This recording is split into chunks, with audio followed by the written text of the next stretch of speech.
Welcome back to the WFM podcast.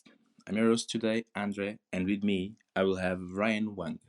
Ryan is the co-founder and CEO of Assembled, and in this episode, we'll be speaking about the future of the industry and what is the role that Ryan wants to play in that future. Stay tuned.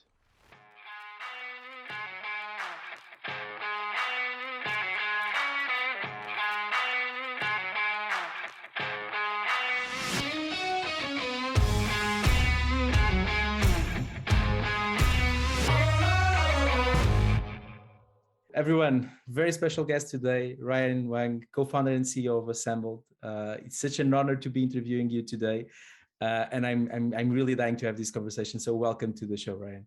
Yeah, thanks. I'm super excited. We were just talking before this about how it's been a year of conversation, just getting to know each other, and so kudos on the general success at Farfetch, but also the success with WFM. It's really cool to see. Thank you so much. So let's start with the introduction. So I think you are not a new face in this industry. Like everyone that is following what's happening with WFM, all the new providers, you are the new breed, probably one of the most exciting new breeds in WFM. So let us know a bit more about who you are and kind of like the journey so far to get onboarded into this industry. Yeah, so I'm just who we are. Assembled's for the folks that don't know, a workforce management platform built for modern support teams. We work with some of the most interesting, innovative, operationally complex companies in the world. There's disruptors like Stripe, like Etsy, like Zoom, but also kind of long-standing iconic brands like Restaurant Brands International, which owns Burger King, Popeyes, Tim Hortons, Autodesk, Intuit. So that keeps us busy. We were founded in 2018. 65 people at the company now, kind of spread across San Francisco and New York, and lots of people bouncing around in other countries as well. And I know you were, before you've decided to create Assembled, you were an engineer at Stripe. We will go there because I wanted to know more about how that started, but still in Assembled. So very recent news that you raised 51 million in a Series B funding. And first of all, congrats. It's a huge milestone. I'm assuming it was very stressful, but I think it's something to celebrate. But how do you see the future of Assembled at this stage? Yeah, I think what we're hoping to do is certainly solve workforce management in the ways that we think it should be solved. And, I think we get really excited about product. We get really excited about thinking about, where can this industry go? And it's fun because the further we go, and it's been 4 years and change for me, the further we go, the more kind of interesting kind of touch points we see, both within contact centers, but also adjacent to, like we've started to work with trust and safety teams, content moderation teams, fraud teams, like fulfillment teams. I just had a call earlier this week, actually, with a hospital, like at Stanford Medicine, and, you see the same types of problems. And so, obviously we don't want to like lose focus. We're squarely focused on this contact center use case, but you start to see the further you go, like, okay, wow, a lot of what we're building is quite fundamental. Yeah, and it's very funny because in our value proposition at WFM, something we say is that we want to be the voice for this industry.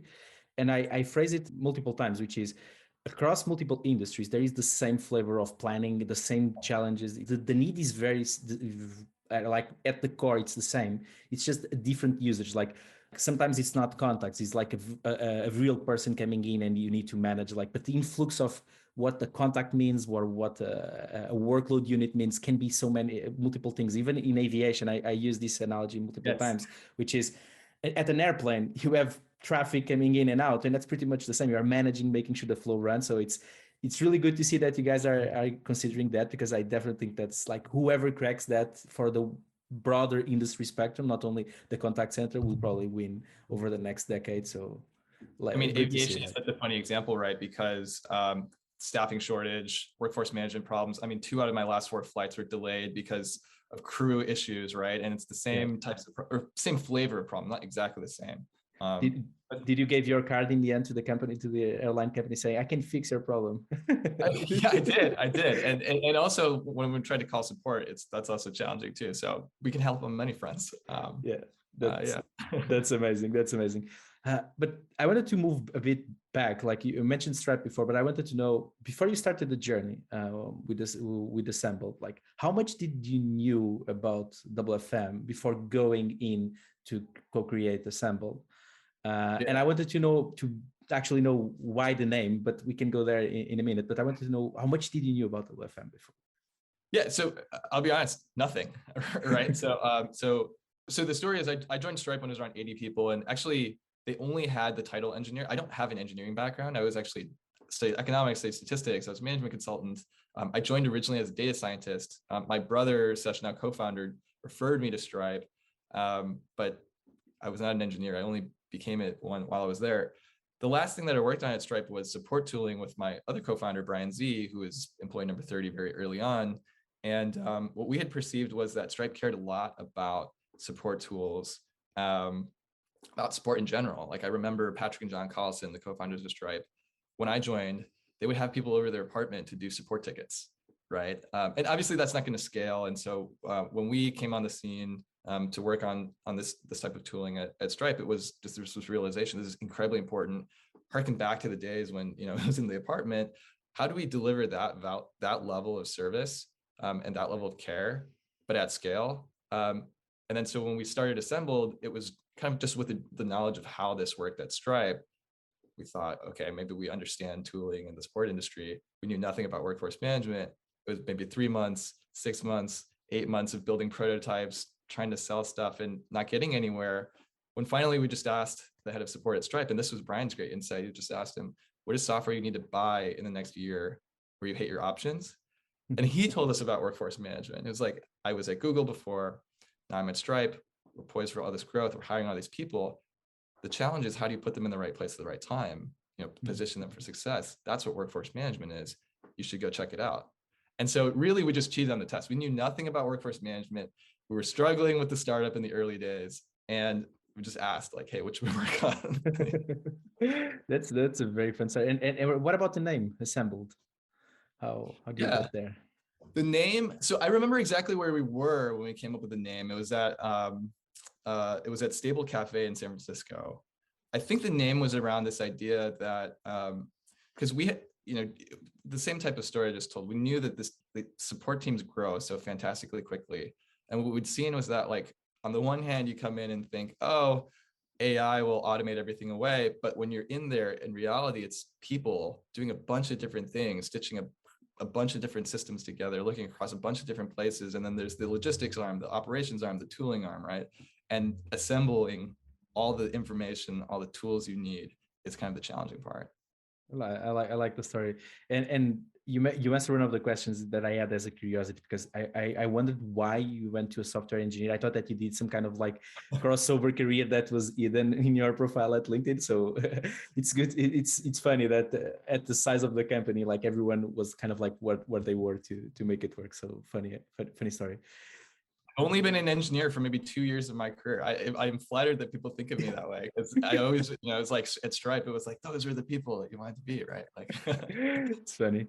But so that was the back in the day. So I wanted to know now, with like the journey, if I'm okay. So Assembled has close to 5 years, so 4 to 5 years, something like that. So yeah. I think you now know a bit more about workforce management. So I wanted to know, in your own words, how do you phrase workforce management, the meaning to you? Yeah, I go back to that kind of right person, right place, right time. And so that's one piece of it. And another way I describe it is, I actually put my other hat on. I studied economics in school. I think about matching supply and demand. Supply being who's working when, distributed across different queues, specialization, sites, et cetera. What happens when you take time off? What happens intraday? Demand being, what do your customers need? What issues are they going to run into? And if you want to respond to them in 30 seconds or a minute or 24 hours, right? Like, what's required in terms of staffing? I think of those two things, and I think they're analogs of the same principle, right person, right place, right time. Yeah, it's funny because I use that a lot when I want to describe to someone what it is. I use two of my common analogies. One is about aviation, because everyone understands like the coming in, coming out, and it works well. And the supply and demand. I have loads of friends in supply chain and planning, and when we are speaking about issues, like it's the same thing. It's like we are trying to do the same concept. Like if we abstract from what we have to work, it's the same principles, it's the same methods, it's the same approaches. Some of them work better in the physical space, others work better in the digital space, but in the end of the day, it's very similar. I think it's spot on. And thinking about, like, we started shaving so past where you are today, and I wanted to know more about the future, and especially at Assembled. And I mentioned this before, you are a new breed, you are trying to do things differently. Like we have loads of companies that have been in the space for a long time. All of them have huge credit for what they achieved. I think Assemble is doing some things a bit different, but I wanted to know more about what you think that are today the best opportunities or the biggest opportunities for the future of WFM. For WFM generally, Yeah, or for in general. Yeah, I think generally. So there's two things I think of, and they're somewhat at odds, but not exactly. I think there's a balance. So I think one is there's different terms to describe this, like agent flexibility, agent empowerment, what have you. But the North Star that I think about is kind of gig economy-esque, work. Like there's a reason that people drive for Uber, deliver for DoorDash, even though there's no benefits, you're putting miles on your car, right? And it's like this flexibility. I have 2 hours, I can jump out, I can plan my schedule. Like that's incredible. People are willing to do that. And if in the perfect version of WFM, if we know exactly what the business needs, we know exactly, oh, you take 2 hours, this is your skill, and you can contribute 2 hours here. Like this is what we need. Then there's a world where we can combine, once again, supply and demand of what people are willing to do with what the business needs, right? And so I think a lot of the things that we're building up to are actually around aligning that empowerment, that flexibility with the needs of the business. The other one is maybe a boring one, because like the deeper I go in WFM, the more fundamental it feels. And especially, sitting here, it's like, June 2022, right? Markets are there's a lot of economic uncertainty, right? Companies are freezing hiring, even doing layoffs. There's gonna be some challenges ahead, and efficiency is on everybody's brain. This is the time for WFM to shine, right? I find myself talking to a lot of different leaders, investors, people at companies, and it's like, this is exactly what this is built for. Like, and in particular, I think companies realize it's so competitive out there. Like in the slowdown, you can't just go fire everybody on the support team. Like that's not, like, consumers are going to have very high expectations still. In fact, they're going to be pickier than ever, right? And so you still have to deliver this world-class service and do it efficiently. And so I think there's that future piece, but also this like back to basics. Yeah, I really love this, and I think the audience, because most of our audience is the guys that have been in the industry for a long time, and I think you picked the right message, which is it's probably the best time to be in WFM career, because it's the opportunity to show. Like many times I heard from people that they have been working on projects around efficiency, but it was not the priority for the company. Like growth was the priority. And I think it's the time where we could showcase exactly what we can deliver. It's great to hear that from your hand. Continue to pick on the future. And I know you are in a position as a CEO that you probably can dream big. But even though we got like a new round of investment, I think your budget is not unlimited. But I wanted to, for a moment, to dream with you. Like if you had no limitations, no budget, like no limitations on budget, time, resources, what would be the one thing that you would fix for the WFM industry? Anything, doesn't need to be at the assembled scope. Yeah, I think there's this tricky balance, right? That to come back to efficiency and even go one click deeper of, I think about what are we really trying to do? I think about this always, right? Like, what are we really trying to do? Why? And in this industry, I think we're trying to build a world where there's data-driven decision-making, there's accountability for teams, right? There's efficiency. But then that gets wrapped up into terms like adherence and occupancy, which are kind of important metrics of success. But even saying them, like I have a lingering distaste in my mouth, or like when I explain this to people who don't understand, it's like, ooh, adherence, like that's such a, there's something about that term that feels big brothery, right? And I think we're always towing that line. I didn't set out to do this to build, Big Brother, right? Like we're monitoring people all the time. But so I think what I'd love to do is rename and reframe that. And I think there's an alternative, which is like, we know we want efficiency. We know that we can't let people do just, unfettered, like, oh, like we hope that they'll do the right thing. But I was at this conference, somebody was giving a talk about implementing WFM, implementing Assembled, the change management that went into it. And they had two interesting things because they were really worried about these conversations of like introducing adherence, introducing time tracking, time management, quote unquote. And at the end of it, what they found is that the top performers were very happy. Yeah. Suddenly, all the things that they were doing were being captured. And they had like so much more information about like the just breadth of activity that they're engaged in. And the low performers actually had improved. Now, this isn't always going to happen, but like the way that the team had pulled this off was just incredible to me. They, having seen, all the metrics around, where they weren't doing well, adherence sometimes, productivity sometimes, managers were able to see that data and start coaching them. And so I think about, if I could change anything, it's to use data instead of like this punitive, like top down, big brothery type of thing, to use it as kind of uh, enabling kind of development coaching type of thing. Yeah.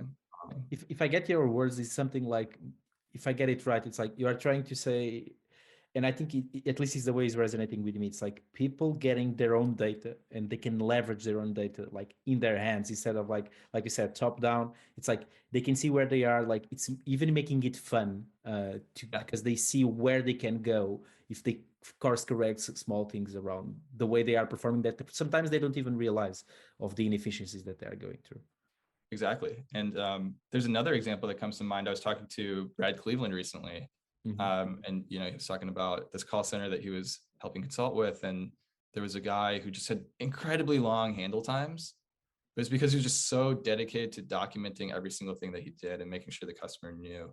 And he was like he would identify these kind of like alternative paths that people could take. And it was like, if you look only at like one narrow slice of data, you treat it as kind of this punitive thing, you miss out on what they're actually doing, but you can coach them right.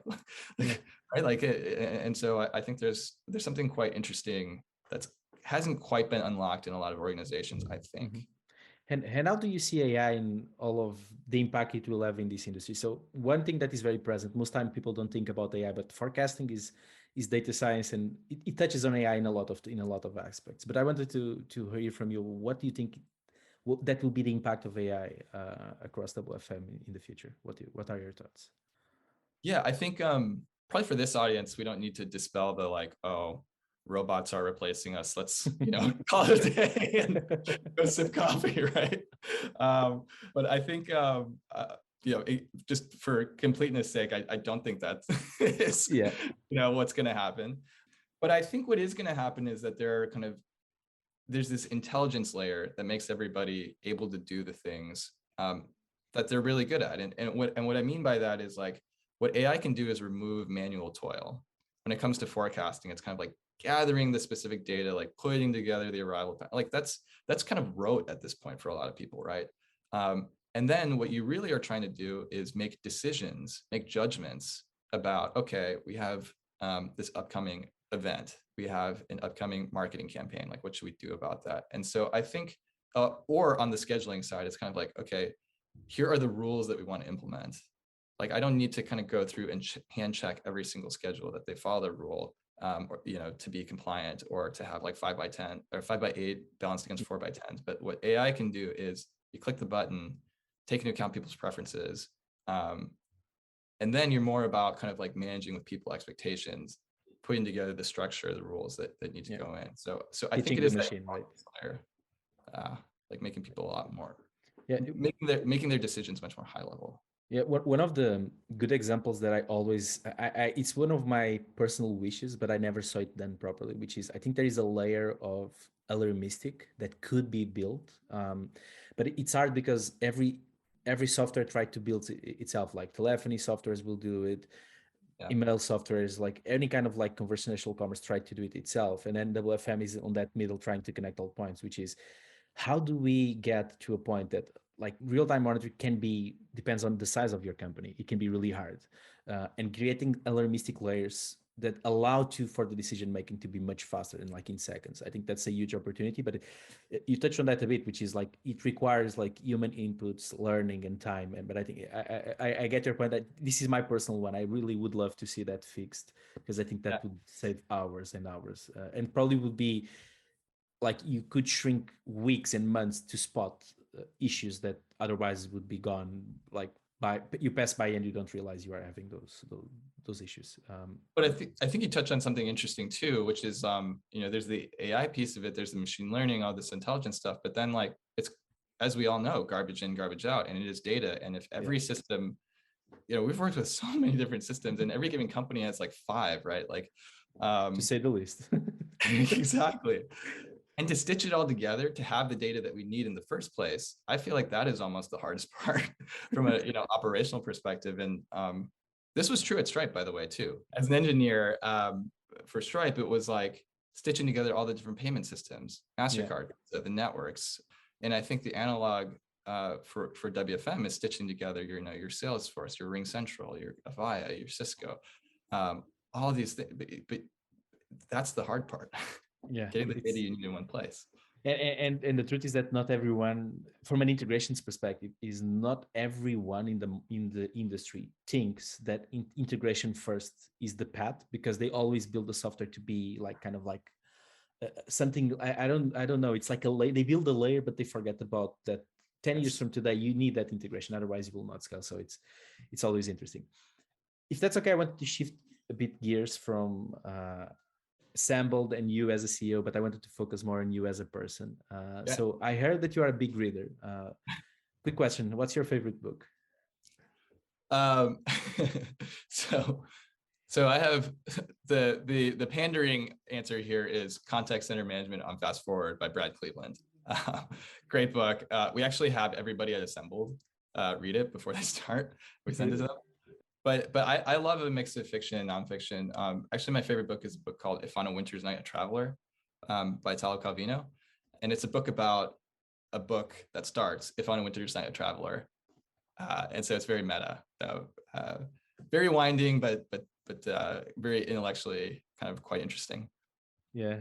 And continue on this more personal note. So if you had the opportunity to have like dinner with someone for like, let's say 2-3 hours, and I wanted for you to pick 2 scenarios. One will be at your personal level, another one at your personal level. So let's say 2 dinners, 2 different days.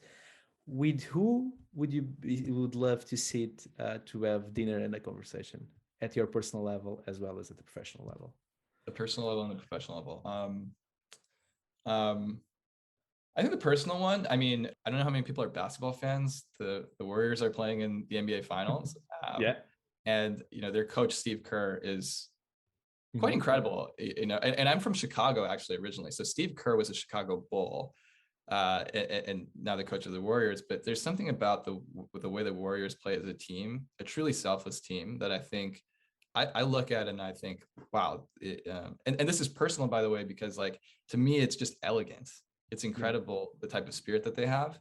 And then also he personally has quite an interesting story where his father was a diplomat, was assassinated.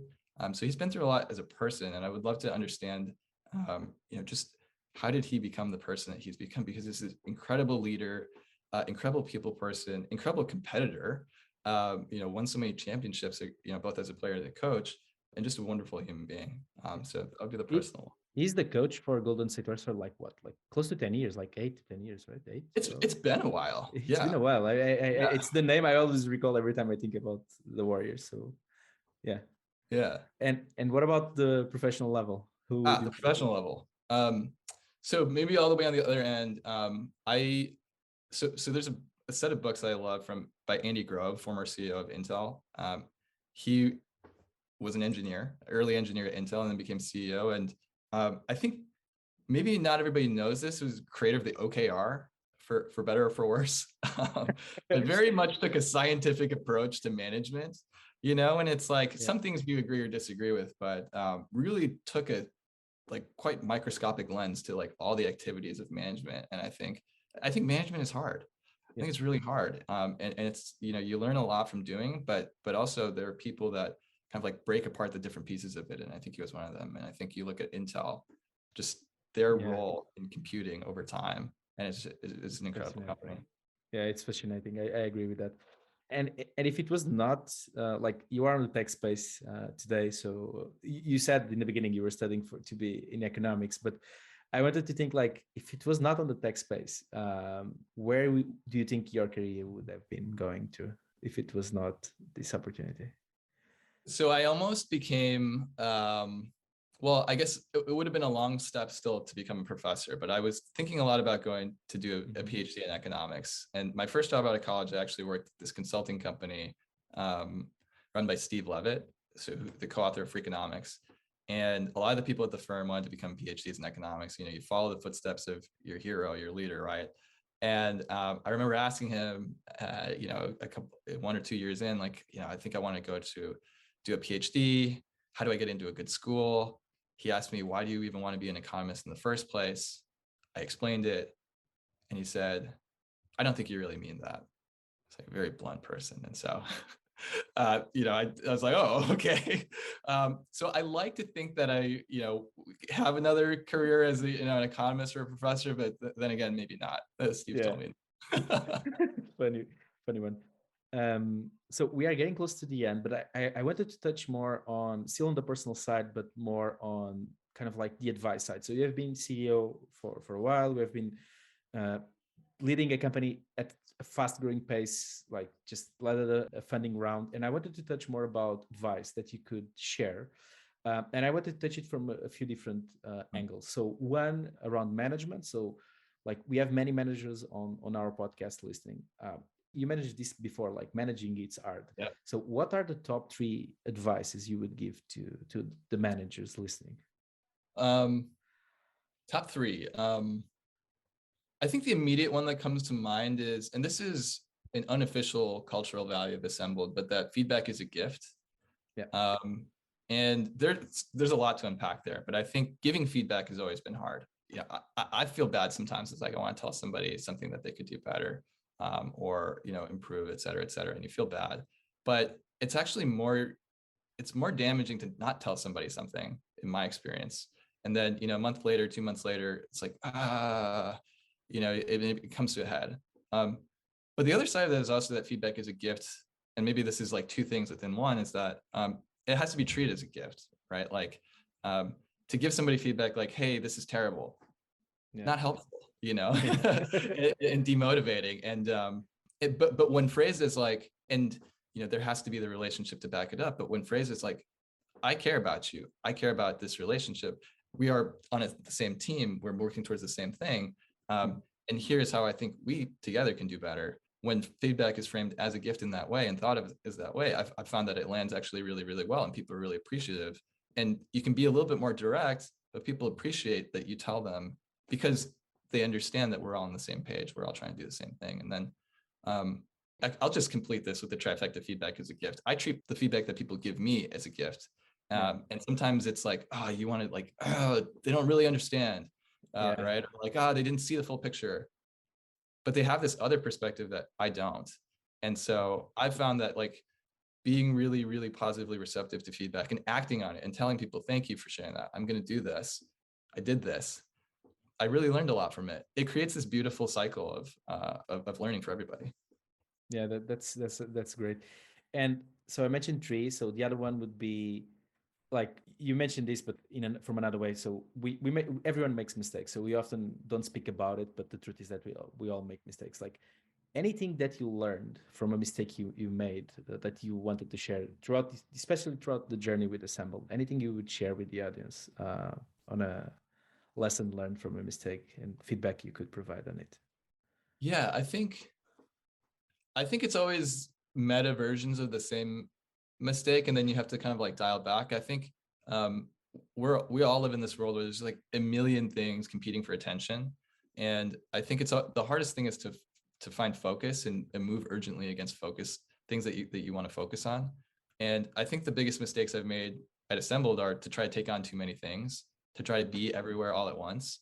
Bunch of different examples of that, but it really boils down to that. And then, you know, when things have gone well, it's like, I know there are other things going on. I know that there are other fires burning. Sometimes fires just have to burn. I'm laser focused on this one. I'm going to do it and then move on to the next one.